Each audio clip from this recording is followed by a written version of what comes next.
Bonjour et bienvenue avec nous aujourd'hui à Paroles sur le roc.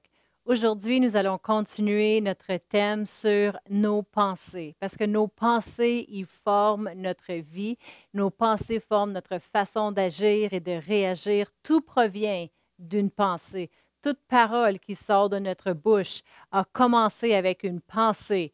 Alors, vraiment, nos pensées sont très importantes. Le plus que nos pensées se conforment à la parole de Dieu, le plus qu'on va renouveler notre intelligence. On va regarder à Romains 12 et verset 2 pour commencer aujourd'hui. Ça nous dit dans Romains 12, 2, ne vous conformez pas au siècle présent. Qu'est-ce que ça veut dire ça? De ne pas juste être comme toutes les autres, de ne pas juste se conformer. Bien, tout le monde entre dans la vague, j'y vais. Tout le monde fait ça, je suis la seule qui pense différemment, je devrais penser comme tout le monde. La Bible est claire. Elle nous dit, ne vous conformez pas au siècle présent. Ça veut dire qu'on va nager contre le courant dans nos jours, dans les jours dans lesquels on vit aujourd'hui. Mais soyez transformés par le renouvellement de l'intelligence, afin que vous discerniez. Le renouvellement de l'intelligence vient à travers passer du temps dans la parole de Dieu. Pourquoi passer du temps dans la parole de Dieu? Pour discerner quelle est la volonté de Dieu pour votre vie, pour votre avenir, votre descendance, et ce qui est bon, agréable et parfait. Dieu ne désire pas qu'on pense et on agit comme tout le monde autour de nous, mais au contraire, que nos pensées soient en ligne avec exactement ce que dit la parole de Dieu. Si on veut agir différemment, selon ses promesses, ça commence avec nos pensées. Amen. Il y a déjà, Pasteur Brian et moi-même, on était pasteurs d'adolescents pendant 18 ans ici à l'Église sur le Roc. Et souvent, j'ai rencontré des ados et puis ils voulaient nous parler de les choses. Et chaque fois qu'on répondait, c'était toujours avec des versets, tellement que une des jeunes personnes nous a dit, ah, ça ne me tente pas de parler avec Pasteur Brian et Annie parce qu'à chaque fois que je leur parle, ils vont juste me dire des versets. Oui, parce que notre vie doit être fondée. Sur cette personne-là, elle n'a pas voulu fonder sa vie sur ces versets, sur les versets de la parole. Et aujourd'hui, sa vie n'est pas qu'est-ce qu'elle doit être. Mais la Bible nous dit que si on fonde notre vie selon sa parole, on va pouvoir obtenir ses promesses. Amen. Je suis tellement reconnaissante qu'à un très jeune âge, lorsque je décidais quoi faire avec ma vie, ma sœur et moi, on n'était pas certaines, est-ce qu'on devrait aller à telle université, faire telle chose? On cherchait, on n'était pas certaines. Ma mère, elle nous a dit, je sais ce que vous allez faire. Vous allez aller à l'école biblique. Elle a planté une idée dans notre tête. Ensuite, elle a prié sur son idée. Mais elle a planté cette idée-là dans notre tête. Et qu'est-ce qui est arrivé à l'âge de 18 ans? Ma sœur est partie pour l'école biblique. À l'âge de 18 ans, moi, je suis partie pour l'école biblique. Et je trouve que cette jeune âge, de les jeunes générations, quand ils sont tout prêts, ils viennent de finir l'école secondaire et puis ils sont prêts à embarquer dans les expériences de vie, il y en a qui veulent partir voyager, aller explorer. Ma mère, elle a dit, non, vous allez aller vous fonder. Allez vous fonder dans la parole de Dieu. Sachez ce que la Bible dit concernant votre avenir, qui vous allez marier, où aller, les projets, les plans que Dieu a pour vous. Allez vous fonder dans la parole de Dieu. On était là pour l'école biblique, c'était à chaque jour. Tous les matins, 3 heures de cours le matin, l'après-midi, c'était volontaire, mais on y allait. Il y avait l'église les mercredis soirs, l'église les dimanches matins, l'église les dimanches soirs. Savez-vous, ces 2 belles années-là que j'ai passées, que ma sœur a passées, ça a été les plus belles années de notre vie. Pourquoi? Parce que toutes nos questions concernant les choses de la vie étaient répondues à travers quoi? À travers la parole de Dieu. De passer du temps à chaque jour dans sa parole, à étudier la parole, ça allait créer une fondation tellement solide pour notre vie qu'à chaque fois qu'il y a des questions dans ce monde aujourd'hui qui nous viennent, et même maintenant, 20 ans plus tard, je sais que j'ai de l'argent, mais 20 plus années plus tard, c'est encore là. Pourquoi? Parce que c'est une fondation solide. Amen. Juste de penser positif et juste d'avoir des bonnes pensées, ce n'est pas suffisant. C'est de mettre un pansement sur un bobo, mais de vraiment avoir une pensée selon la parole de Dieu. C'est la fondation que chaque personne a besoin d'avoir pour leur vie. Je vous encourage, si vous avez des jeunes, une bonne chose à faire, c'est être instruit dans la parole de Dieu avant tout grand projet, avant toute autre chose. Amen, pour pouvoir bien discerner les choses dans la vie.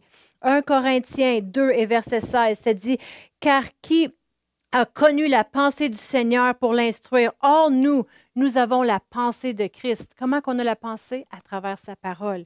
Dans Philippiens 2 et versets 5 à 8, et je vous lis de la traduction Darby, ça nous dit, « Qu'il y ait donc en vous cette pensée qui a été aussi dans Christ, dans Jésus. » La pensée qui a été dans Christ Jésus, la parole de Dieu. Amen. Qu'est-ce que Dieu il nous promet à propos de nos situations? On les retrouve dans la Bible. Dans Jean 12 et verset 49, ça dit, « Car moi, je n'ai pas parlé de moi-même. » C'est Jésus qui parle ici. Il dit, « Mais le Père qui m'a envoyé lui-même m'a commandé ce que je devrais dire et comment je devrais parler. » Et au verset 50, ça dit, « Et je sais que son commandement est la vie éternelle. Les choses que moi je dis, je les dis comme le Père me le dit. » Tout ce que Jésus disait, c'était la parole de son Père, qui est la parole de Dieu. C'était la fondation. Il ne disait pas des choses à droite et à gauche, mais il disait des choses venant de son Père. Amen. Les paroles de Jésus étaient les paroles de Dieu. La Bible, c'est sa parole pour nous. Amen. Qu'est-ce que la Bible dit concernant notre situation? Qu'est-ce que la Bible nous dit concernant notre famille, concernant tes enfants, concernant ton travail, tes finances, concernant tes investissements? Comment dépenser ton argent? Quel genre de musique écouter? Quel genre d'amis avoir? Y a-t-il des amis que tu courtoies, que la Bible dit ne te tiens pas avec ces gens-là? Y a-t-il des gens dans notre entourage qui nous influencent, que la Bible est très claire à propos de qu'est-ce qu'on doit faire, à propos d'un chum ou une blonde, ou nos sorties, qu'est-ce qu'on met devant nos yeux à la télévision? La Bible, c'est notre réponse, notre fondation pour baser notre vie. Nous avons vu dans les dernières années des générations s'en aller dans le monde. Pourquoi? Parce que dans beaucoup de campus universitaires et de collèges, ils sont instruits à quoi penser et comment raisonner pour leur futur avant d'avoir une fondation solide dans la parole. Et ça a été le monde qui leur a dit toutes sortes de choses qu'ils ont crues. Ils se sont éloignés de Dieu. Parce que ça prend une fondation dans la parole de Dieu pour discerner toutes choses. La Bible dit dans Hébreux 4 et verset 12, « Car la parole de Dieu est vivante et opérante et plus pénétrante qu'une épée à deux tranchants et atteint jusqu'à la division de l'âme et l'esprit, des jointures et des moelles, et discerne les pensées et les intentions du cœur. » Tu veux vraiment connaître comment penser selon les bonnes voies ou qu'est-ce que Dieu a pour toi, base ta vie sur la parole de Dieu pour chaque situation de ta vie. Amen. La parole de Dieu tranche la question. On n'a pas besoin d'avoir toutes sortes de thérapies mondaines pour s'en sortir de nos problèmes ou avoir toutes sortes de gens qui vont parler dans notre vie. Qu'est-ce qu'on a besoin plus que toute autre chose? C'est d'avoir notre vie basée et fondée sur la parole, qui est la réponse pour toute situation. Vous savez, si on prendrait du temps à chaque jour pour faire comme Pastor Brian a parlé cette semaine, méditer selon la parole, laisser les paroles de Dieu embarquer dans nos pensées et d'envahir notre tête, notre façon d'agir et de réagir changerait. Notre façon de penser, au lieu d'être une personne colérique ou une personne qui a de la misère à marcher en amour ou une personne qui se fâche rapidement, ou qui soupçonnent le mal, ou qui s'inquiètent toujours, on serait des personnes de paix, des personnes qui auraient leur vie fondée dans la parole, parce que les paroles de Dieu envahiraient nos pensées. Quand les pensées négatives essaieraient d'entrer, la parole de Dieu les ferait ressortir. Amen. Un dernier verset qu'on va tourner, c'est dans Jacques 1 et verset 5 à 8. Jacques 1, verset 5 à 8, ça nous dit, « Si quelqu'un d'entre vous manque de sagesse, qu'il la demande à Dieu dans sa parole, amen, et qui donne tout simplement sans reproche et elle lui sera donnée, mais qu'il la demande avec foi sans douter, car celui qui doute est semblable au flot de la mer, agité par le vent et poussé de côté à autre. » On doit être fondé sur la parole dans nos pensées. Amen. Qu'un tel homme ne s'imagine quoi? Dans ses pensées. pas qu'il va recevoir quelque chose de Dieu. Pourquoi? Parce que c'est un homme irrésolu, inconstant dans toutes ses voies. Pourquoi? Parce que ça commence dans nos pensées.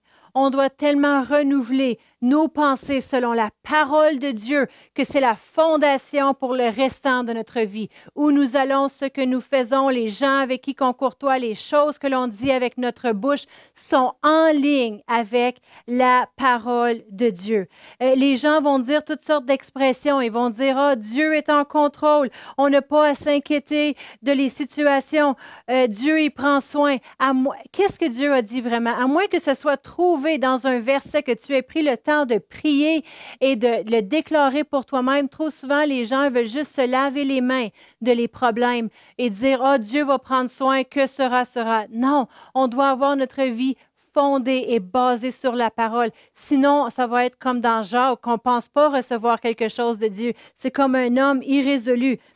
La Bible ne nous dit pas que Dieu est en contrôle, mais la Bible nous dit, si mon peuple va s'humilier et prier et me demander, je répondrai. La Bible nous dit que par ses meurtrissures, nous avons été guéris, qu'il pourvoit à nos besoins. On doit savoir ce que la Bible dit et non juste Dieu prend soin, Dieu est en contrôle. Qu'on trouve des versets pour renouveler notre intelligence et déclarer par la suite les promesses que Dieu a pour chacun d'entre nous. Et maintenant, on veut avoir notre vie fondée sur le roc, fondée sur sa parole.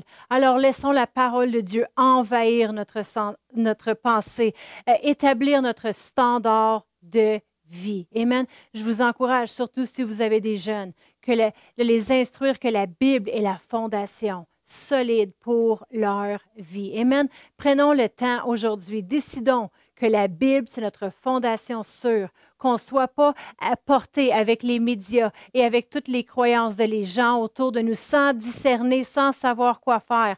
La Bible, c'est notre réponse dans chaque situation de notre vie. Prions aujourd'hui. Je te remercie, Seigneur, pour tous les gens qui nous écoutent. Oui, Seigneur, nous décidons de laisser ta parole, Seigneur, soit être la fondation solide pour notre vie, le standard pour notre vie, Seigneur, qu'elle envahisse nos pensées, qu'on pense, qu'on médite selon ta parole pour bien discerner les choses, bien discerner notre avenir, notre façon d'agir, ce qu'on doit faire, ce qu'on ne doit pas faire, les amis qu'on doit avoir, les gens qu'on doit courtoyer, d'autres qu'on ne doit pas courtoyer, les endroits où nous devons aller et les endroits où nous devons éviter. Je te remercie, Seigneur, que ta parole est claire. Lorsqu'on la lit, on la comprend. Elle est claire. Elle envahit notre intelligence avec une bonne raison saine, qu'on pense comme toi, Seigneur. Merci pour tout ce que tu fais dans chacun et chacune de nos vies en cette journée, Seigneur, et l'avenir que tu as pour ton peuple dans le nom de Jésus. Amen. Merci d'avoir été avec nous aujourd'hui.